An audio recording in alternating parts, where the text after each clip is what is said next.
Hello gamers and gamettes, what is going on? My name is Tanek127 and welcome back to another video. And guys, in today's video we're going to talk more about Crystal of Atlan.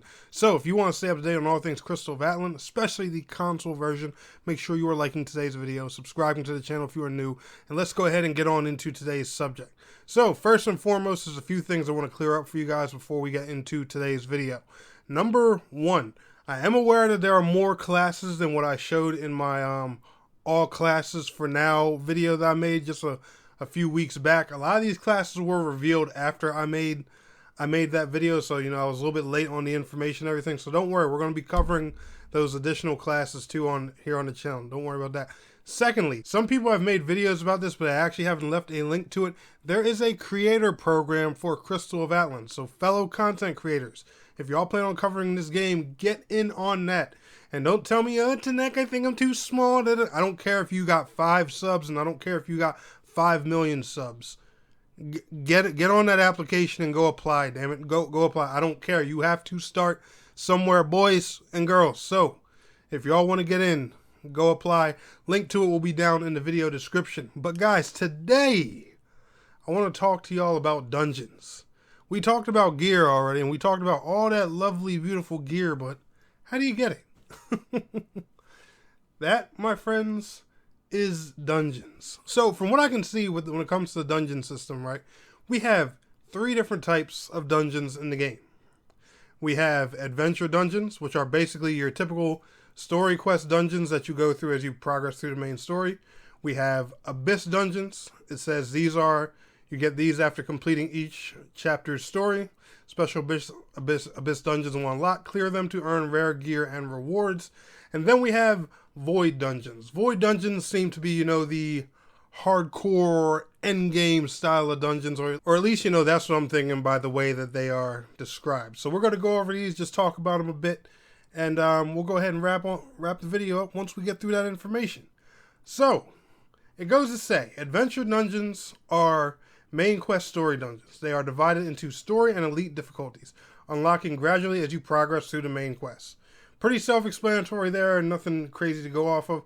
Just already read to you guys, you know, how abyss dungeons work. You get to those after you complete every chapter in the story, and then, you know, they give you more rare gear and stuff like that. And then we also have a dungeon called Abyssal Purgatory. It says this dungeon is the final chapter of the adventure. Clear it to earn lots of epic gear for your class. So I'm going to assume this one is probably something farmable that, you know, might give you like one of the first end game tiers of gear or something like that. Like what I'm having a hard time telling is if this is going to be that one hardcore dungeon that everybody farms until, you know, the next content update, or is it going to be one of those void dungeons? Because I can't tell. The way this is described and the way the void dungeons are described, like they both drop some pretty epic stuff. So which one's going to have the better loot and gear? I have no idea. So right here, they also go to show 4 of the void dungeons. Now, I don't know if these are going to be the only ones when the game comes out before, you know, any updates or anything like that. They're just showing 4 here for the time being. We have one at level 45 called Rim. We have one at level 50 called Ravine. We have one at level 55 called Valley. And we have one at level 60 called Nest. It says for these dungeons, you'll need to increase your nullification by obtaining materials and gear via void dungeons. Co-op dungeons become easier once your nullification is high enough. I'm wondering if nullification is going to be like your gear score, or if it's some type of separate stat that just helps you with these type of dungeons. I have no idea. If any of you guys have thoughts or information on that, let me know down in the comments below. But for Rim, it goes to say grants zeroing engravings, which are used for crafting level 50 Null Shade series jewelry. The Ravine grants hyper engravings, which is used for crafting level 55 Void Shadow series jewelry and armor. Okay, so each one of these different dungeons offers a different tier set of like gear. So they have the Void Shadow series in the Ravine. They have the Null Shade series jewelry in the Rim. And in the Valley, it grants Ultra engravings, which are used for crafting level 55 Void Phantom series gear, which is another gear series. Okay. And then level 60, the Nest, grants Origin engravings, which are used for crafting certain Void Phantom series gear and upgrading class epic trinkets. All right, so it looks like every single one of these dungeons, you're going to start with it and then work your way up to that tier of gear unlocks that they have, and then work your way to the next one. So, for example, it looks like you're going to start with Rim, farm Rim until you get a few of those pieces, and then you're strong enough to do Ravine, and then you're going to do Ravine until you get a decent amount of those drops, and you're strong enough to do Valley, etc., etc., etc. Or at least that's how it's looking so far. It also goes to say on here that we have something here called Team Dungeons as well. I'm assuming most, or if not all, of the dungeons in the game are doable with others. Some are probably doable solo. I don't know. They haven't went in too much detail on that. So foremost, it goes to talk about the difficulty of the team dungeons. Team dungeons are divided into solo, story, elite, and legendary difficulties, with monster strength varying by difficulty. Okay, so there's obviously, since the first one's called solo, there is a solo version of these. But it goes to say co-op dungeons drop epic gear, co-op dungeon gear crafting materials, insignias, gold, and other rare materials. Which makes sense. That's typical dungeon drops like in an MMO.